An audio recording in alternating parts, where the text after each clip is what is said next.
Hello.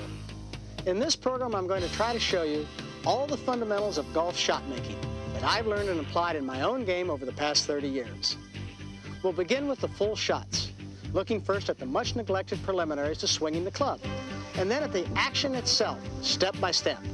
Next, we'll put it all together in slow motion with various angles and with different clubs, again concentrating on what I consider the key fundamentals of a fine golf swing. After that, we'll look at 9 full shot factors that bear heavily on how well you play this game, with particular emphasis on controlling the flight of the ball. Next, we'll look at the basics of the short game, the scoring shots from wedge play right on through the putter. Finally, my lifelong teacher, Jack Grout, will join us to offer some thoughts on learning and improving at golf. Okay, let's go to work.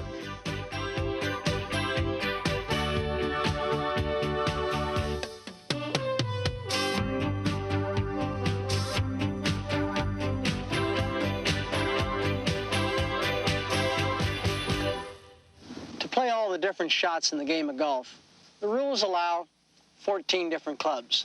But fortunately, you only have to learn basically one swing. When I started playing the game of golf, I had an instructor, Jack Grout, who believed that all golf shots should be played with one basic swing.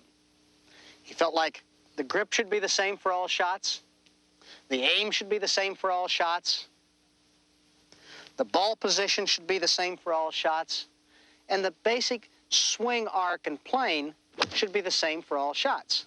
The only variables were the length of the shaft, the loft of the club, and whether the club face was closed at address or open at address to produce a draw or fade.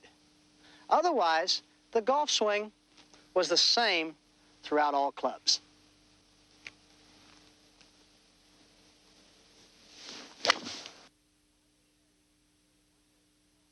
Now let me show you the one basic golf swing from 2 different angles with 4 different clubs: the 9-iron, the 5-iron, the 2-iron, and the driver. And you'll notice that the approach to the shot, the golf swing, the ball position, the arc of the swing, the plane of the swing is the same with all the clubs. The rhythm remains the same with all the clubs. The only thing that varies is that the stance is narrow with the 9-iron and gets wider as we move to the 5-iron, the 2-iron, and the driver. The ball is further away as we move from the 9-iron, the 5-iron, 2-iron to the driver. The swing becomes a little bit longer as the clubs progress, only because of the length of the shaft. But the golf swing and the approach to the shot remains exactly the same through all the clubs. And I think that's important in learning how to play the game of golf.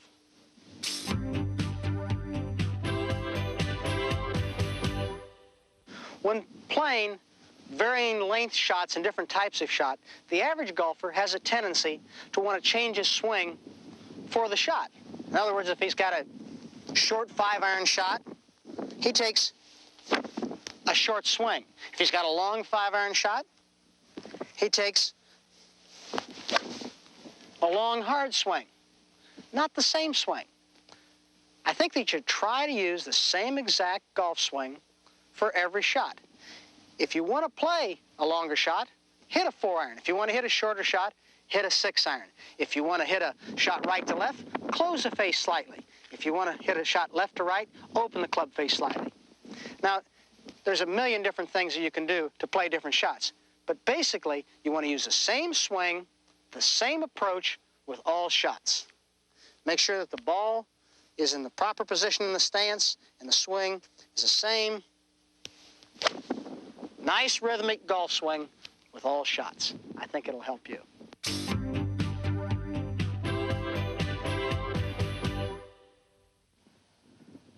The grip is the simplest and easiest fundamental, and also the most important fundamental in the game of golf. A good grip allows everything in the swing to happen naturally. What is a good grip? What are the elements of a good grip? Well, let's try to do as many things as natural as possible. First of all, let's let our hands hang at our sides. Now, as the left hand's hanging down at my side, that's where I want the club to fit, just where the way the left hand hangs. My right hand, as it's hanging to my side naturally, I just bring it up as though I was shaking hands with somebody, and I put it on the golf club. That puts both hands on the club in a reasonably straight fashion. Whether you use an interlocking grip, an overlapping grip, or a full finger grip, I don't really think makes much difference. It's a matter of personal comfort on how you connect your hands. Now, the left hand is the strength of the golf grip. It has to be the support. So the golf club passes diagonally across the palm of the left hand. If you were going to hit somebody, let's just say with the back of your hand, you wouldn't flick them with your fingers. You'd hit them with the strongest part of your hand, and that's the back of your left hand. And that's what I want the golf club sitting directly behind that. Now, the right hand is exactly the opposite. The right hand is the part that applies the hit. So I want to use the fingers of the right hand, right across there. Now, why do I want to use the fingers? Well, if I were going to throw a ball, I wouldn't put it in the palm of my hand. I'd put it in the fingers of my hand, so I have something to snap it. So the combination of strength and hit are the two elements of the right and left hand put together straight on the golf club to produce a good grip.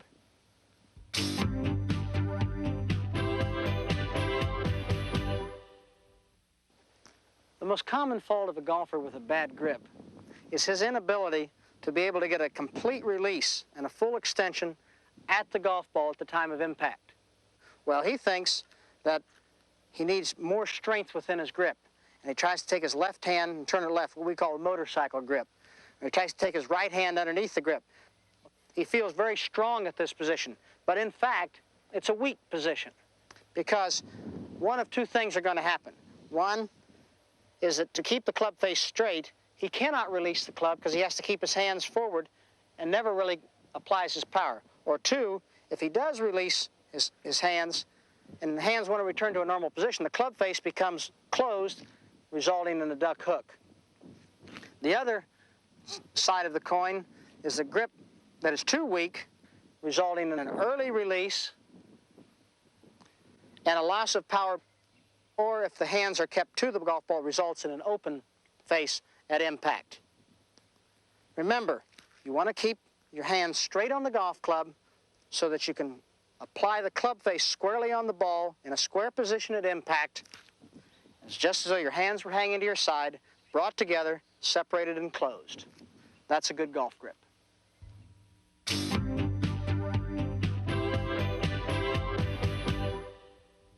The best golf shot in the world really doesn't make any difference if it isn't aimed at the target.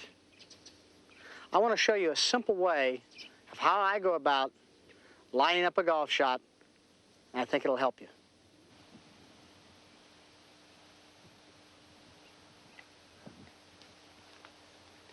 Is it easier to line up a 2-foot putt or a 40-foot putt? Well, obviously a 2-foot putt. Likewise, I'm sure it's much easier to line up a tee shot from 3 feet than it is from 250 yards. For the purpose of this exercise, let's use this tee. Now, that's illegal to do that during a round of golf, but when I am playing a round of golf, I try to pick out a spot, whether it be an old tee or a piece of dirt or a divot or some grass, something that's readily identifiable. And I try to draw a line from that spot back through the ball. So I'm sure you've seen me walk back behind a shot on television many times and do this, and what I'm really doing is I'm looking down the target line. I've picked a spot, I've got my ball, and I've got the target. And I try to draw a straight line between all those 3 spots. So let's see, this tee here looks, well, it's pretty much on line with the target. So I'm back here, I'll look at it, I'll walk up to the ball, and what I try to do is I try to take a parallel stance with the line that I've drawn, this imaginary line that I've drawn back through the spot, the ball, and the target. Now, of course, when I take a parallel stance, I then can get the ball right off the right spot in my feet. And of course, I do not want my lines converging. In other words, I do not want my feet working to the right of the target or at the target. I want them parallel, not converging. So here we are. Parallel lines. We know the ball's in the proper place in the stance. I look up for comfort And now I'm ready to hit it.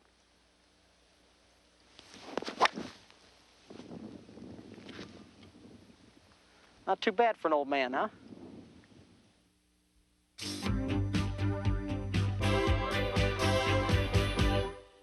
Tell me if you know this fella.